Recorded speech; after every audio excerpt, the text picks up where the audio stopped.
Christian Millau, merci de nous accueillir chez vous. Vous très avez heureux.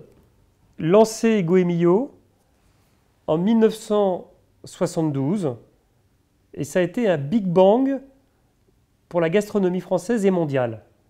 Est-ce que vous pouvez nous dire deux mots sur ce lancement? Il était modeste, hein, le format. C'était le premier numéro, oui. Écoutez, je vais vous dire, nous existions avant. Hein. Nous avions déjà, avec Henri Gault, fait le Guide de Paris. C'est ça qui nous avait lancé.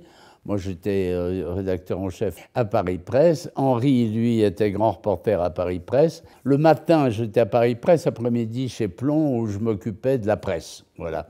Et j'avais déposé une idée chez Plon de livre, me disant, comme j'aimais bien les restaurants, et j'y allais d'une manière très régulière, je me suis dit, c'est curieux qu'il n'existe pas un livre comme il en existait au XIXe siècle, avec des textes. Bon, il n'y avait pas encore vraiment de guide du même format et de la même conception, mais néanmoins, Grimaud de la Reynière, il racontait.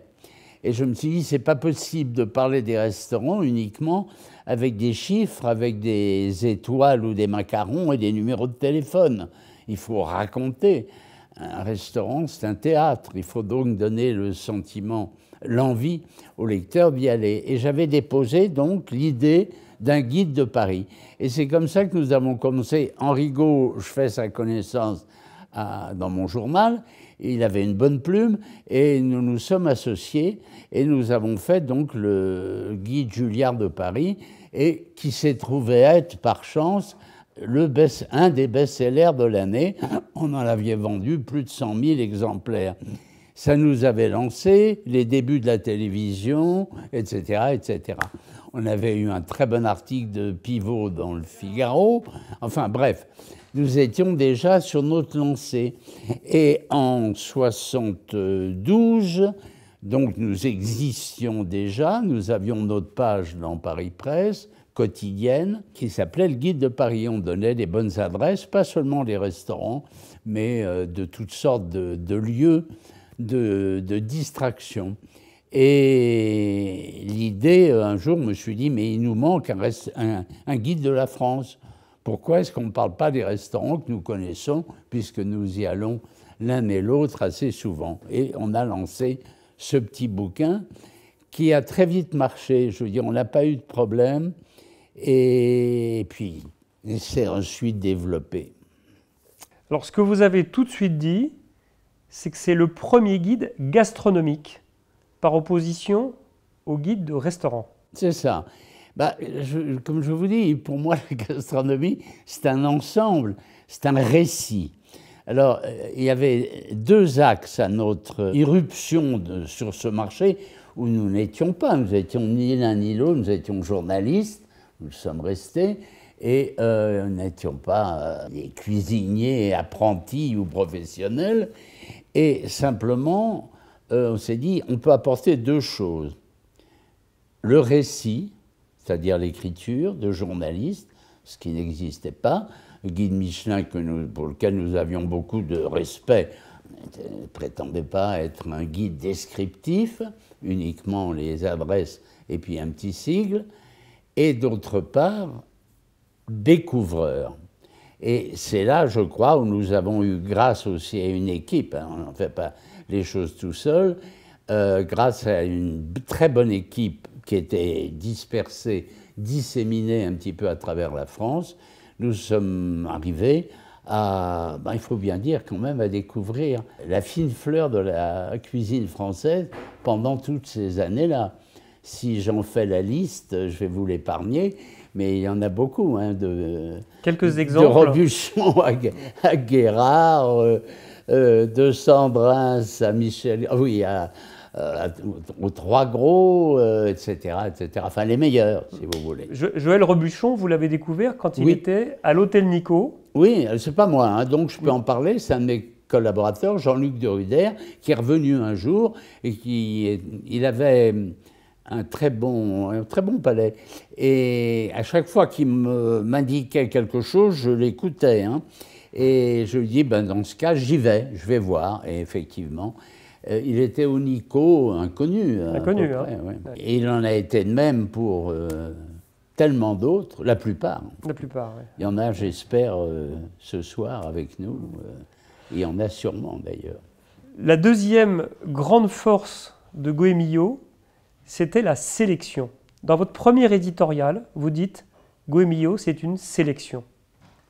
Oui, alors c'est compliqué, hein. Ce qui est d'abord assez compliqué quand on a une équipe, on travaille avec elle, on ne fait pas tout à sa place, on contrôle, c'est le rôle évidemment, enfin c'était ce que je faisais, je repassais derrière, bon, pas tous les restaurants bien sûr, mais les plus importants, et quand on m'en signalait un, il pouvait parfaitement y avoir des différends amicaux entre les collaborateurs.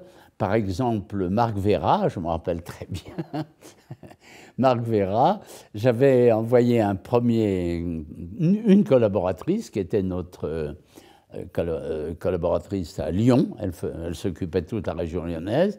Elle m'envoie un papier qui était très favorable, disant que le personnage était un petit peu excentrique, qui sortait des clous, mais qu'il avait un talent exceptionnel. Et puis un second, que je ne citerai pas, qui le descend en flammes. Et quand on arrive à des situations pareilles, c'est à qui de juger, ben c'était à moi de le faire. Donc j'y suis allé, je suis tombé immédiatement, évidemment, sous le coup de son talent exceptionnel et d'un personnage qui lui aussi sortait du commun. Mais il n'y a pas de problème, on ne pouvait pas se tromper, si vous voulez. À partir du moment où on fixait, à tort ou à raison, parce qu'on pouvait parfaitement être condamnable sur un certain nombre de points, on pouvait très bien dire « je ne suis pas d'accord avec vous », bon, mais c'était comme ça, on donnait une hiérarchie. Et ce qui était important pour toute l'équipe, c'était qu'eux-mêmes fondent leur jugement en fonction de cette hiérarchie, du haut. Il fallait qu'au départ, ils soient d'accord sur notre classement. Alors le classement, il a varié, ça a été 19, après j'avais inventé le 19,5 pour faire enrager quelques cuisiniers, leur ego, et il fallait que de leur côté, si vous voulez, ils admettent, parce que s'ils ne l'admettaient pas, il est bien évident que leur jugement et leur propre classement s'avérerait complètement en dehors de nos normes, à nous. Voilà. Alors, on y est arrivé assez facilement, sans trop de difficultés. Il y a eu véritablement une unité de ton. Vous avez lancé un Big Bang qui a été la nouvelle cuisine. Alors ça, c'était en 60... Bon, est-ce une invention? Je ne crois pas. Le mot lui-même, mais vous avouerez, je suis le premier à le reconnaître, que l'expression nouvelle cuisine, c'est pas génial. Bon, c'est celle qu'on a trouvée. Elle était commode. Elle avait été déjà utilisée au XVIIIe siècle, il ne faut pas l'oublier. La nouvelle cuisine, c'était pour nous un constat. À force de circuler en France et en Europe, on a constaté qu'il y avait un mouvement encore un peu fragmentaire, épars, avec des chefs qui bien souvent ne se connaissaient pas, mais qui tous travaillaient dans le même esprit. Il y avait un renouveau, une renaissance, si vous voulez. L'après-guerre était vraiment enterrée, la cuisine d'avant-guerre, elle subsistait encore, il y avait quelques îlots très honorables d'ailleurs, mais d'une cuisine répétitive, à notre goût décorative, trop décorative, et encore inspirée par la cuisine d'hôtel, de grand hôtel. Il fallait évidemment mettre du cresson, enfin, je dis toujours, quand on n'a pas envie de le manger, c'est pas la peine de le mettre. Bon. Et ce sentiment a fait qu'on dit, mais il y a aussi bien du côté des cuisiniers de la jeune génération, parce que c'est très important, que du public, un besoin de renouveau.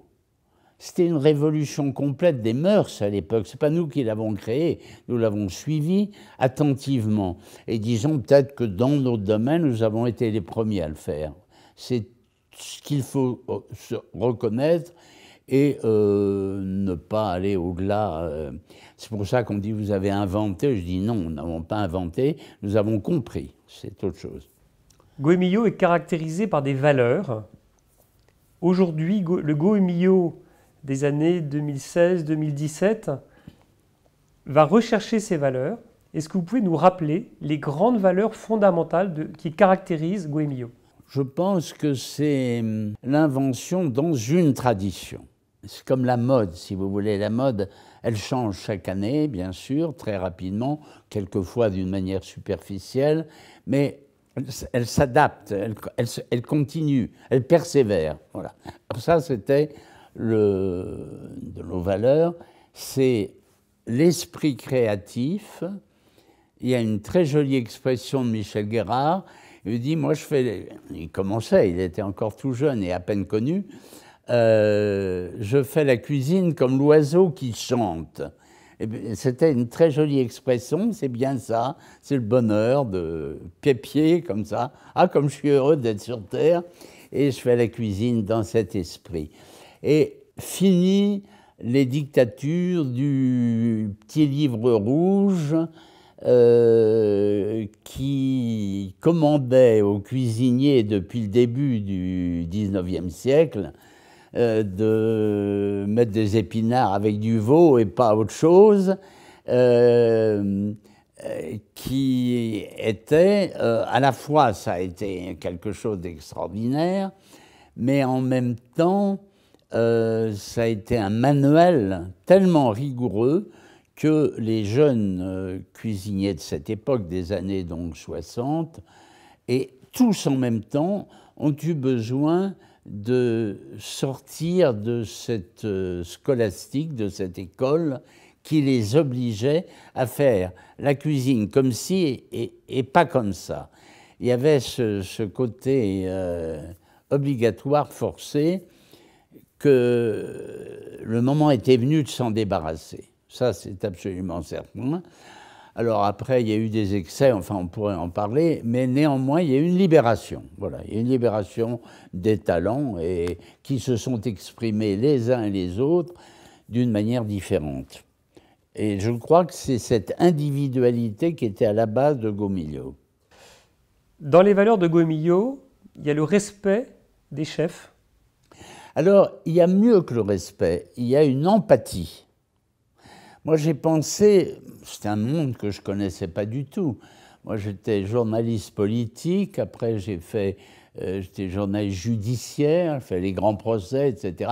C'était un monde que j'ignorais entièrement. Je suis tombé là-dedans et j'ai découvert des gens qui, très souvent, étaient passionnés et passionnants.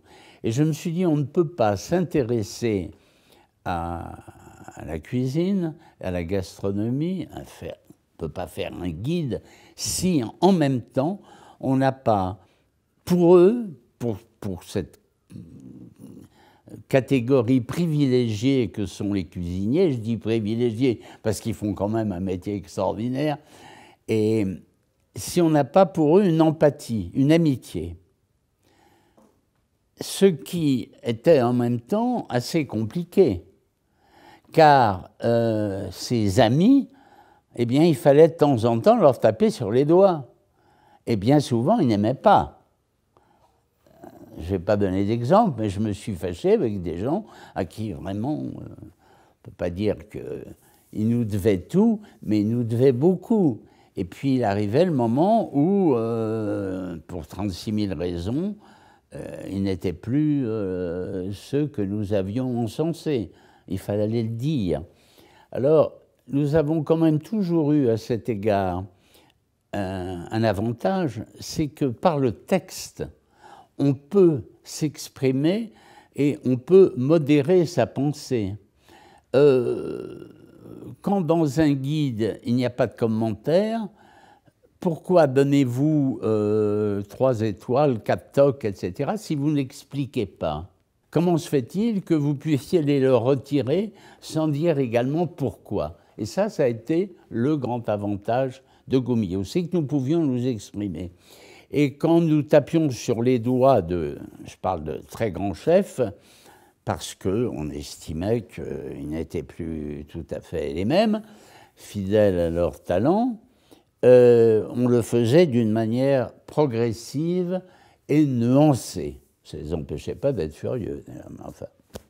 En 1980, vous avez fait la une du Time Magazine avec Henri Gault. Oui, nous étions les 24e français à faire la une de Time Magazine, après des gens archi célèbres, le général de Gaulle, le maréchal Foch.